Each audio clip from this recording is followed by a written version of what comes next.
Hey everybody, this is Eric Chapelle, the South Jersey real estate guy working with Weichert Realtors in Cherry Hill.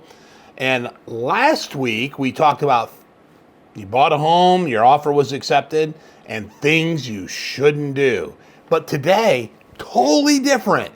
Good news. Now that you've got your offer accepted, there are some things that you should do. And that's what we want to talk about today.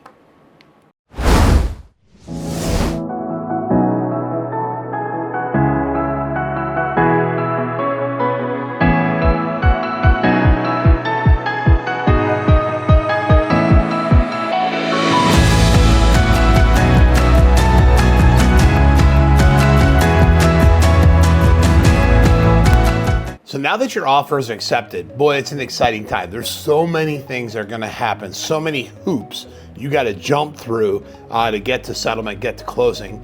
And today I just want to cover a few things that I think you should do now that your offer is accepted.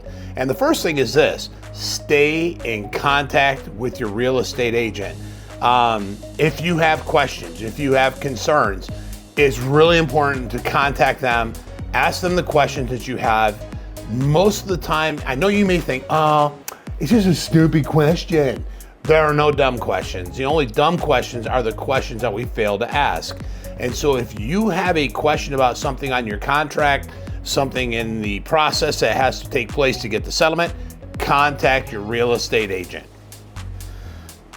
Now this next one, man, some people are gonna hate me for saying this, especially other real estate agents, but after your offer is accepted and the contracts are fully signed, everything's done, you have 3 days in the state of New Jersey for attorney review.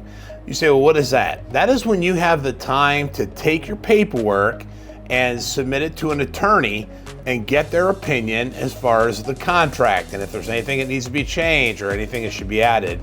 I personally feel that having a real estate agent is helpful. I do know several in our area that can help you, but it is expensive. It could be about $1,500 to have someone, go over your contracts, sit with you during the settlement at the table, and sign your documents. Now, the truth is, your real estate agent will help you. A lot of times, your loan officer will sit in the meetings with you as well, go over anything that they have concerns with. But if you're in a state where it requires you to have a real estate attorney, then you need to hire one. If it's optional, then you have a choice whether you hire one or don't hire one. As a side note, if you're buying an as-is property, make sure that you put in your contract that you're going to have a home inspection looking for any kind of structural damage that would mean that the home is being deteriorating and unsafe to live in. And if that's the case, put that provision in there so that you have an out even though you don't hire an attorney. Now, I know I've already mentioned it, but I'm going to make it a point. This is something you should do. You should get a home inspection. You say, well, Eric, I'm buying it as is. Where is? I mean, it doesn't matter if I have a home inspection. Yes, it does. It's always good to get a home inspection. The reason for that is, if for no other reason, it allows you to find out things that could potentially be wrong with a home that you'll have to repair over the next few years so that you can budget and prepare for it and not be surprised by it. Home inspections, they're gonna point out every possible flaw in your house. I'm so glad that when my wife started dating me, she didn't put me through a boyfriend inspection because man, she would have walked away. But the truth is, a home inspection's good. Now, even if it's an as-is home, you're doing the inspection for informational purposes only, not for negotiating. You're using this inspection to help you prepare for the future. But again, like I said previously, if there is structural damage, walk away. I know what you're thinking, what else should I do? Is this it so far? Just these things? Well, here's something you should do. You should take the time to review your purchase agreement.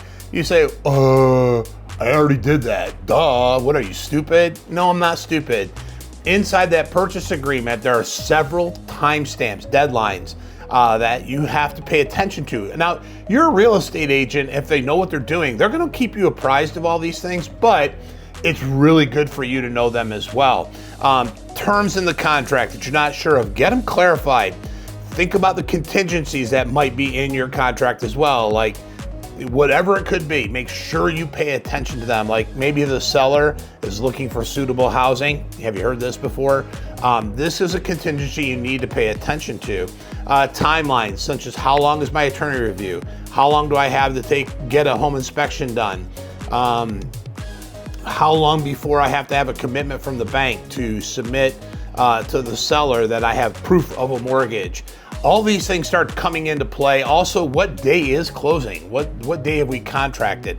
These are some timestamps that you need to make sure are in your contract, in your purchase agreement, if you will. And if you don't have a good real estate agent you feel comfortable talking to, get yourself an attorney, like I mentioned before. They will help you walk through the process, but most real estate agents are super good. Another thing you should do is start getting your finances, your title, your deed work all started. Get the process going. Now, your real estate agent will maybe offer you some people that can help you with this, like a title company, or maybe they have an in-house title company that will help get this process rolling. It's really important that you get your title checked, your deed checked, to make sure there's no outstanding liens against the house you're trying to buy, that you're not working with somebody who has judgments against them. You just want to know everything. You want to make sure that your title is free and clear. So hire yourself a good title agency that's going to get this and insure it to make sure that your title is insured as well. Also, when it comes to your financing, your bank is going to require a bunch of documents. Get those things in order, get them submitted as quickly as possible. Don't put it off. This will ensure a timely closing. So make sure you get your finances in order. If there's money coming in from other places, make sure it's in your account and cleared in your account at least 5 days prior to closing. Make sure you have it documented where it came from. If a mom or dad or family member gave you money to help you buy your home, it's really important to let them know where that money came from. They have to have that information as you get ready to go to settlement. Now, the last thing I'm going to tell you, for some people, is the most dreaded part. Start packing. Did you hear me? Start packing now. Nothing like saying, oh, closing's not for 30 days. I got plenty of time. Oh, no. Start packing. And while you're packing, also clean out. There's a lot of stuff we accumulate over time that we really don't use, we really don't need, and it would be unnecessary for you to move it from point A to point B to your new home and just clutter up your new home with all this junk that you'd never use. So donate it, give it away, keep track of your donations if you do, because these things will start, can help you with your taxes next year as well. And you want to make a file. This is something that most people forget. When you're buying a home, get a file on your computer where you can dump all your paperwork in for the house. So that way when you go to get your taxes done next year, you will have all that stuff readily available and you can pull it out. That's just part of the packing process as well. Just thought I'd throw that in there. That one didn't cost you nothing. But while you're packing, weed out all that junk, get rid of it. Move the stuff that's important, sell off the things that you don't think you need, or if you're going to buy new stuff in your home, you want to start packing. Get moving on it right away. Now, I know all of these things have been simple and they're easy to do, and sometimes you think it's just common sense.